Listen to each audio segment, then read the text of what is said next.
We have Marc Benioff here from Salesforce this morning, or your morning, our evening at this point. Yeah, our evening. It's dark out and we're tired, right? It's getting a little We've chilly. had a long time. We don't actually know what day or night is, so it's irrelevant to us, right? We started early this morning when you did know where you were, and we had a provocative conversation. You made some pretty provocative comments about the tech world in Silicon Valley and really taking responsibility. Speak to that.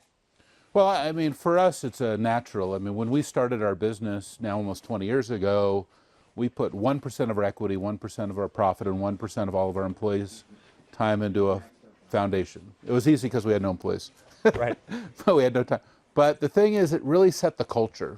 You know, we had a purpose. We knew that we wanted to do something, that it was important to us, that we weren't just going to build a product, but we were going to build a company, and that company was going to do something to improve the world, not just make the software industry better, which we also did, which was great too. But is there something fundamentally broken now about not your culture, but the culture in the Valley? Because that's what you spoke about this morning.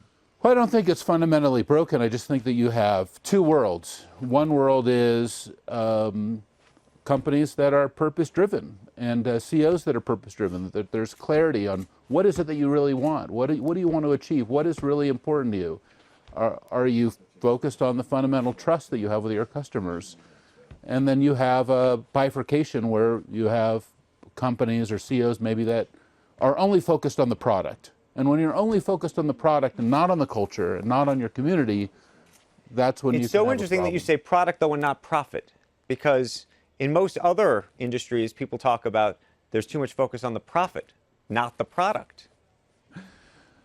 Well, it's both, right? This is about doing, you can do it all. And that, I think that's one of the things as Salesforce now has grown and been more successful. I think we have the proof point that you can do both. You also said something that got a lot of attention around here and on the air, which is the idea of regulation and technology companies and this idea that you think Washington is coming.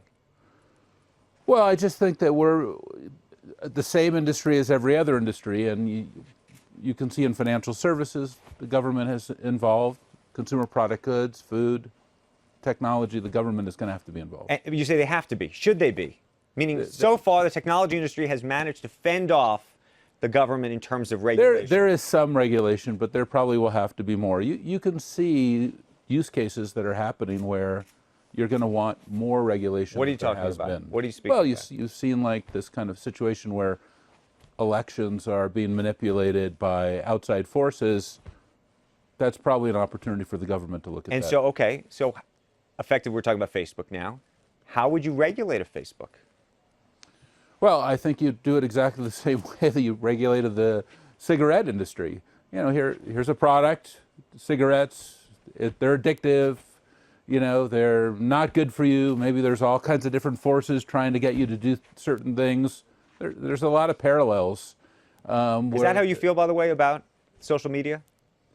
Yeah, for the most part, yeah. No, meaning it, thinking about it as like a cigarette, in that kind of addictive way. I think that for sure technology has addictive qualities that we have to address, and that product designers are working to make those products more addictive, and we need to rein that back as much as possible. So responsibility, though, of the technology companies, or, and you know, this conversation is now morphed into one about technology and children. Last week, obviously, Jana went out and CalSTRS came out against Apple saying they needed to do more.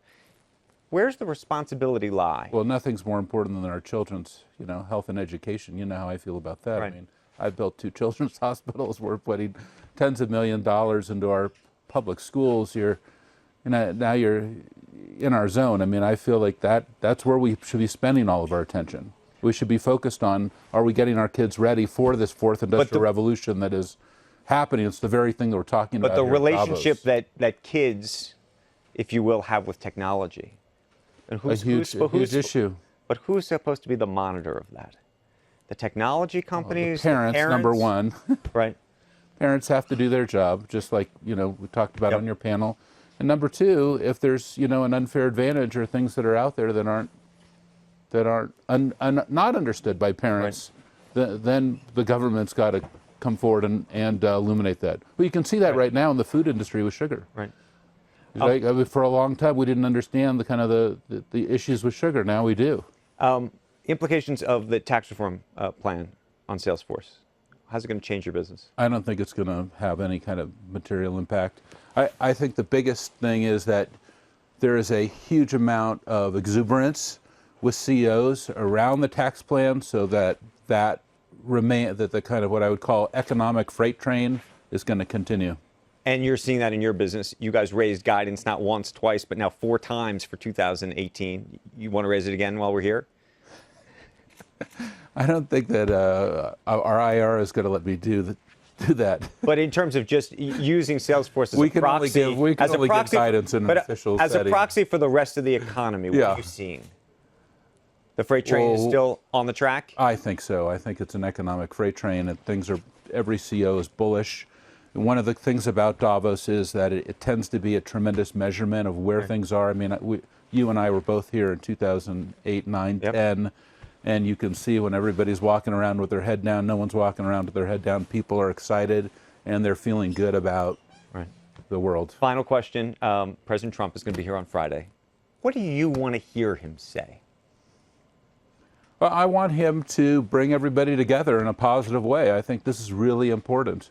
I think it's really important that it's not about isolation, but it's about integration, and that he does very much what President Xi did last year, which is kind of a major unifying speech that shows the United States' role in the world, setting values, and has a clear North Star on where we're all going together. What odds are you putting on him giving that speech that you just laid out? I'm not a betting man, you know. So it's odds. Steve Benioff. This is Davos, not Vegas. Marc Benioff, thank you. It is late. Mark, we've had a long day. We have had a long day. On that note, we're going to send it back to you guys in New York. Hey there, thanks for checking out CNBC on YouTube. Be sure to subscribe to stay up to date on all of the day's biggest stories. You can also click on any of the videos around me to watch the latest from CNBC. Thanks for watching.